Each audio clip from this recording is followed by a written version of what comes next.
Rare missed layup by Tiffany Hayes. Angel tries to say, ball don't lie, driving the other way, and Martin got a piece of Reese.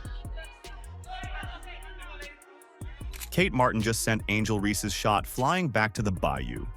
Yeah, you heard that right. In a game that had everything, Martin's block on Reese wasn't just a highlight. It was a statement as Kate Martin's undefeated Laces basketball club faces off Lexie Hull and Angel Reese's Rose basketball club in the new Unrivaled 3-on-3 basketball league. So that was the weirdest game of basketball I've ever seen. That was just genuinely the weirdest game of basketball I have seen in my entire life. And it was the Laces against the Rose. But that's not even the craziest part. Something happened with Lexie Hull, the breakout star that won the last game for Rose. That's got everyone talking. And don't even get me started on the Rose's coaching decisions, and whether or not she allowed stat padding once again, and how was Reese ejected from the game. You're gonna want to stick around for this one, because what went down on that court, it's leaving everyone scratching their heads. Are you ready? Let's go. The better shooting teams here in Miami so far, and two stout defensive clubs. 3-0 Laces, 1-2 Rose, fresh off its first victory of the season. All right, let's talk about the Laces. You know what's wild? These underdogs have turned into the top dogs of the Unrivaled league. Remember when everyone was writing them off before the season even started? Well, guess what? They're not just winning games, they're dominating them. Laces, awfully impressive start. They shoot the ball well. They boast the top scoring defense in Unrivaled. The Laces rolled into this matchup against the Rose with a perfect 3-win, 0-loss record. But that's not even the impressive part. These ladies are leading the league in rebounds, assists, steals, and point differential. Oh, and they're committing the least turnovers and fouls. It's like they're playing a different game out there. Now, you'd think losing two-star players would slow them down, right? Alyssa Thomas and Jackie Young are both sidelined with injuries. That's gotta hurt, doesn't it? Well, apparently not for the Laces. They've still got Kate Martin, Kayla McBride, Tiffany Hayes, and Stephanie Dolson holding it down. And let me tell you, these four are like a well-oiled machine. It's not just a high IQ group, but the Laces came in excellent shape. Andrew Wade's club has collectively played 350 more professional games than any other club at Unrivaled. They have bought in. Up by 6 without Jackie Young, without Alyssa Thomas. You know what's really setting them apart? Their teamwork. It's not about individual superstars here. It's about how well they play together. One opposing coach even said their teamwork is off the charts. And he's not wrong. These ladies aren't just passing the ball, they're reading each other's minds out there. Take Kayla McBride and Tiffany Hayes, for example. These two have been absolutely crucial to the Laces' success. In their last game against the Vinyl, it was McBride who hit the game-winning shot with both scoring over 20. And the entire team is averaging double digits in scoring. The Rose are now 1-3. The Laces are 4-0. The Laces did not have Alyssa Thomas. Tiffany Hayes was hurt quite a bit. Steph Dolson fouled out. Kate Martin again still can't hit a shot. And Kayla McBride it is between her and Nafisa Collier for MVP. So here's the million-dollar question. Can the Rose find a way to stop this unstoppable force? Or are the Laces about to show us all why they're the team to beat? Because let's be real, at this point, it's looking like the Laces are playing chess while everyone else is still figuring out how to set up the board. This is where it gets interesting. The Rose just got their first win with Lexie Hull leading the charge. But now they're up against this Laces juggernaut. Will they stick to what worked before? Or will they try something new? And what about Angel Reese? Is she going to step up, or is she going to be benched again? A lot of people, whether it's coaches, your coach, other coaches, and even players, have pointed to you as an example of why this is a great format for the WNBA offseason. I mean, what does it feel like for you just to know that you're getting your flowers here and people are recognizing your game and how it fits into this format? You know what they say about revenge being a dish best served cold? Well, Kate Martin just cranked up the temperature to scorching hot. Remember that national championship game where Angel Reese's LSU team took down Martin and Caitlin Clark's Iowa squad? And then the antics that Reese did after the game? Turns out, Martin's got one heck of a memory. Well, that's much appreciated. But I don't know. I've always had confidence in myself, of knowing the type of player that I am. But also it's fun because it's 3-on-3 and it's meant to be fun. This is meant to really enjoy the time with your teammates, and like, you don't play with these people in the WNBA season, so it makes it really fun getting to know everybody. And So picture this. Reese, thinking she's about to add another highlight to her reel, goes up for what she probably thought was an easy bucket. But Martin? She had other plans. What happened next was like something straight out of a basketball fairy tale. If that fairy tale was written by someone with a wicked sense of justice.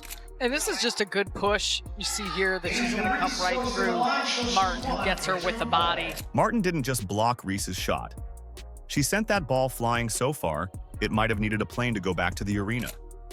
This wasn't your average swat. It was a statement, an exclamation point, and a mic drop all rolled into one.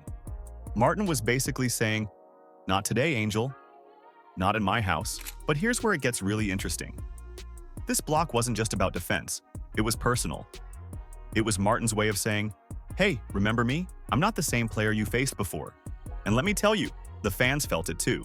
One spectator even quipped, "Oh my, Kate almost sent Barbie back to the Bayou." Ouch. Lead for Rose. Good hands by Reese. Martin makes him pay. Now, you might be thinking, it's just one play, right? Wrong. This block was a game changer, a momentum shifter. It was like Martin flipped a switch and suddenly, the whole dynamic of the game changed. The Laces, who were already dominating, found a whole new gear. And Reese? Well, let's just say she didn't take it too well. The rivalry between these two was palpable throughout the game. Every time they crossed paths on the court, you could feel the tension. It was like watching two alpha wolves circling each other, waiting for the right moment to pounce. Martin gave Tolson a look just to sell out the defense. This wasn't just about Martin versus Reese. It was about the Laces versus the Rose. The Laces, even with only 4 regular players, were showing everyone why they're the team to beat.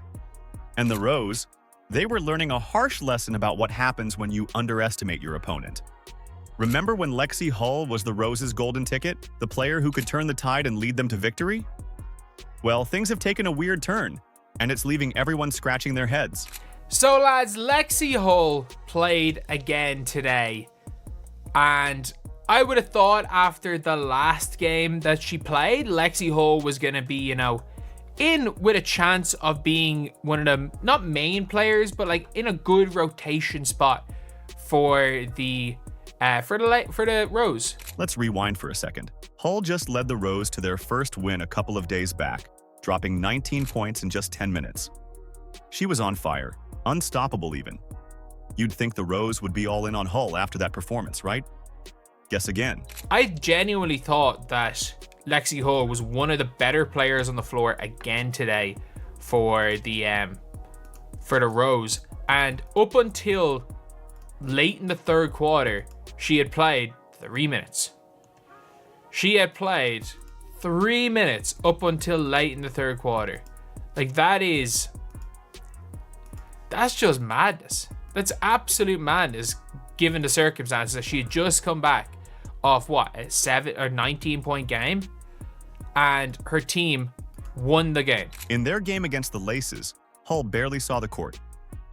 We're talking 3 minutes of playing time until late in the third quarter. 3 minutes. That's like having a red-hot Ferrari in your garage and choosing to ride a bicycle instead. This isn't just a head-scratcher. It's a full-on mystery. Why would you bench your hot hand when you're facing the undefeated Laces? What was their coach even thinking?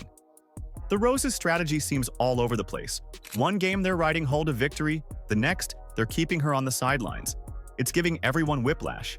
And you know what? This decision might have cost them the game again. Without Hull's firepower, the Rose struggled against the Laces' ironclad defense. I would have thought that, she would be easily getting her 10 minutes most games, and that there'd be no reason why she wouldn't be playing big minutes. But You can see right here. In the end, it looks like she played okay minutes. But up until very late in this game, Lexie Hull was back to warming that bench. She was back to warming that bench. But here's where it gets really weird.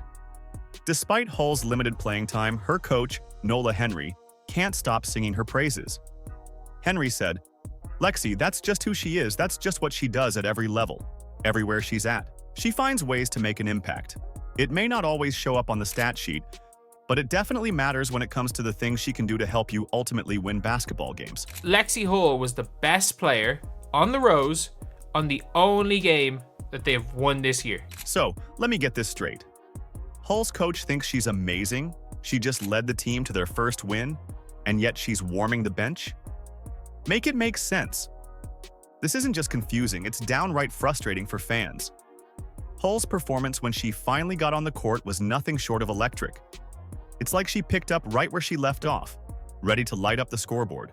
But instead of letting her loose, the Rose kept her leashed. And she was one of the better players for the Rose down the stretch. But the problem was that she wasn't getting on the court down the stretch.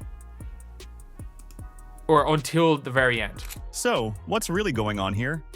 Is Hull secretly the Rose's most valuable asset, hidden in plain sight? Or is there something else at play that we're all missing? All right, let's talk about Angel Reese for a second because things are getting wild. You know how she was hyping herself up about this coming season? Well, it's not exactly going according to plan. But yeah, it is. This was a horrible game of basketball. We just got to be honest here, this was a horrible game. Picture this. Reese, the self-proclaimed star player, the one who's supposed to be leading the charge in Unrivaled, couldn't even finish the game against the Laces. You heard that right.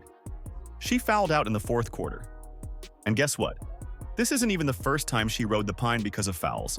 It's like she's collecting penalties instead of points. Now, you might be thinking, okay, so she's playing aggressive. What's the big deal? The big deal is that Reese spent more time warming the bench than lighting up the scoreboard. She came out hot in the first quarter, scoring 4 points in the first 4 minutes.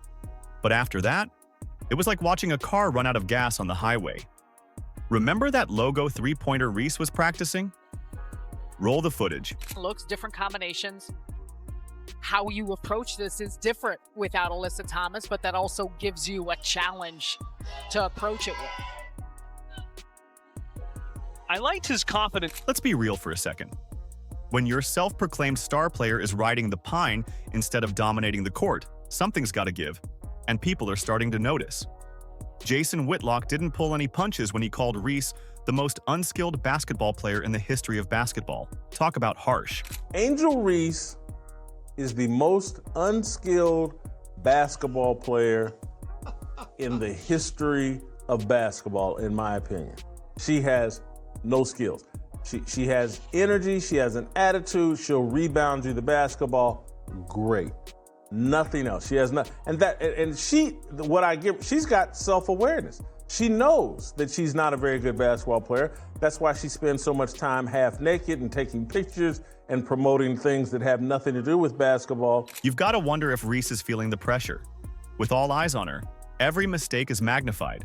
And right now, those fouls are speaking louder than any highlight reel. And now she knows it to the point that even when she's on the basketball court, she's aware, like, this ain't really my thing. Let me get this hot potato out of my hand and to somebody that knows what they're doing with it as soon as possible. You got to see this clip. This is a 3-on-3 basketball game. Angel Reese strips a player at one end, runs down court with the basketball, 3-4 steps ahead of everybody, has an easy layup, and throws it to the girl behind her. In the first quarter, it looked like Reese was ready to prove herself. She was scoring, she was rebounding, she was everywhere. But as the fouls started piling up, you could see her confidence draining. By the third quarter, she had 4 fouls and was playing like she was walking on eggshells. It's unselfish. That's unselfish. She don't want that smoke, Steve. She wants nothing to do with having to shoot the basketball. And I give her credit. It's self-awareness. And then it happened. In the fourth quarter, with the game still up for grabs, Reese picked up her 6th and final foul.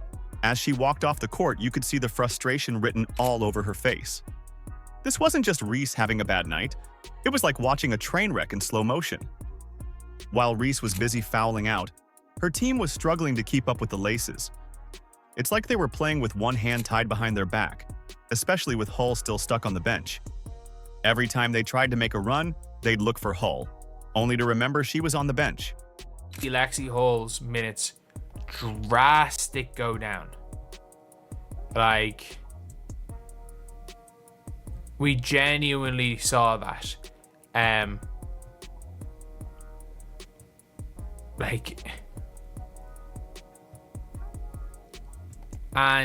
to be honest, I don't know what Nola Henry can do, because very clearly Lexie Hull was in the 3 best players today, but it's like, you can't not play the point guard, as people would say. So, what does this mean for Reese, Hull, and the Rose Basketball Club?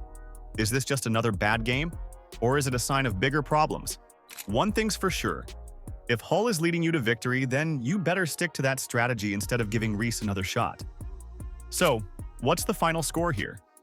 The Laces didn't just win a game, they rewrote the playbook. With only 4 players on the roster, they still managed to dominate the court. And the Rose? Well, they're left scratching their heads. Benching Lexie Hull after her stellar performance? And let's not forget Angel Reese, who spent more time on the bench than on the court. Talk about a fall from grace. We saw Lexie Hull again doing Lexie Hull things.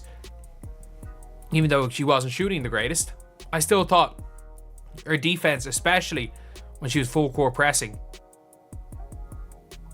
on like a Kate Martin or a Tiffany Hayes, they didn't do much on her.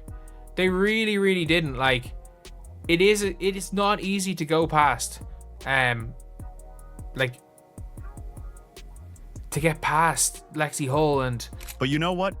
This game wasn't just about wins and losses. It was a glimpse into the future of women's basketball. The Laces showed us that teamwork trumps individual stardom any day. Kate Martin's block on Reese? That wasn't just a defensive play, it was a statement. So, what's next for these teams? The Laces are riding high, proving they're the team to beat. But the Rose, they've got some serious soul-searching to do. Between Hull's benching and Reese's foul troubles, they're looking less like a team and more like a puzzle with missing pieces. Can the Rose recover? Can the Laces continue to dominate? Let us know in the comments. Like, subscribe, and turn on all notifications so you never miss out. Click the video on the screen, and we will see you in the next one.